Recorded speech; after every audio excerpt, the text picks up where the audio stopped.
নদীবেষ্টিত দ্বীপ জেলা ভোলায় গত এক মাস ধরে টানা বৃষ্টিতে চরম দুর্ভোগে পড়েছে মানুষ। একটানা বৃষ্টি আর দমকা বাতাসে বিপর্যস্ত হয়ে পড়েছে স্বাভাবিক জীবনযাত্রা। আবহাওয়া অফিস থেকে ইতিমধ্যে বঙ্গোপসাগরে ৩ নম্বর সতর্ক সংকেত জারি করা হয়েছে। একই সাথে উপকূলীয় নদ নদীগুলোতেও ১ নম্বর সতর্ক সংকেত চলছে। ভোলার ইলিশা লঞ্চঘাট থেকে বিস্তারিত জানিয়েছেন প্রতিনিধি মোহাম্মদ মহিউদ্দিন।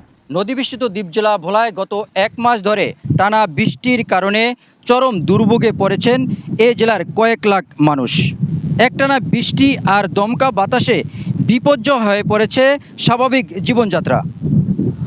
আবহাওয়া অফিস থেকে ইতিমধ্যে বঙ্গোপসাগরে ৩ নম্বর সতর্ক সংকেত জারি করা হয়েছে।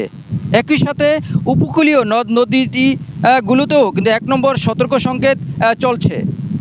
এই প্রতিকূল আবহাওয়ার মধ্যেও জীবনের ঝুঁকি নিয়ে বিভিন্ন রুটে লঞ্চ পারাপার করছে এই জেলার মানুষ। আবহাওয়া অফিস জানিয়েছে গত ২৪ ঘন্টায় ভোলায় ৪০ মিলিমিটার বৃষ্টিপাত রেকর্ড করা হয়েছে। আরও ২ থেকে ৩ দিন এমন বৃষ্টি অব্যাহত থাকতে পারে জানিয়েছেন তারা।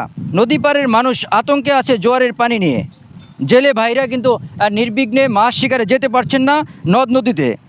সব মিলিয়ে বলা যায় টানা বৃষ্টি আর সতর্ক সংকেত কারণে ভোলার মানুষ চরম দুশ্চিন্তায় রয়েছেন। তবে সকলকে সতর্ক থাকার আহ্বান জানিয়েছেন জেলা প্রশাসকের পক্ষ থেকে।